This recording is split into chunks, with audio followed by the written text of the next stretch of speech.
পরীক্ষায় ফেল করায় আত্মঘাতী হল নবম শ্রেণীর এক ছাত্র। ঘটনাটি ঘটেছে শিলিগুড়ি মহকুমার বাগডোগরার ভুজিয়াপানি এলাকায়। এই ঘটনা ঘিরে চাঞ্চল্য ছড়িয়ে পড়েছে গোটা এলাকায়। মৃত ছাত্রের নাম রোহিত দাস, তার বয়স 15 বছর। পরিবার সূত্রে জানা গিয়েছে, গতকাল স্কুলে পরীক্ষার ফল প্রকাশ হয়। এতে পরীক্ষায় অকৃতকার্য হয় রোহিত। এর জেরে মানসিকভাবে ভেঙে পড়ে সে।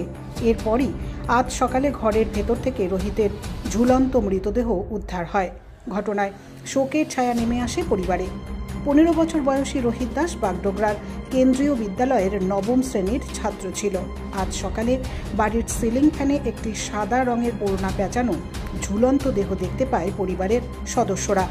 পরিবারের লোকজন দেখতে পেয়ে তড়িঘড়ি তাকে নামিয়ে শিব মন্দিরের একটি বেসরকারি হাসপাতালে নিয়ে গেলে কর্তব্যরত চিকিৎসক তাকে মৃত বলে ঘোষণা করেন। এরপর তার দেহটিকে বাড়িতে নিয়ে আসলে খবর দেওয়া হয় বাগডোগরা থানায়। ঘটনার খবর পেয়ে ঘটনাস্থলে পৌঁছায় বাগডোগরা থানার পুলিশ এসে মৃতদেহটি ময়না তদন্তের জন্য উত্তরবঙ্গ মেডিকেল কলেজ ও হাসপাতালে পাঠায়। ঘটনার তদন্তে পুলিশ। আমরা তো বলতে পারবো না, শুনলাম যা এখানে আসে যে সবার মুখে শুনতেছি কালকে রেজাল্ট ফেল করছে, ফেল করার পরেই যা শুনলাম সবাই মুখে মুখে এটাই শুনতেছি।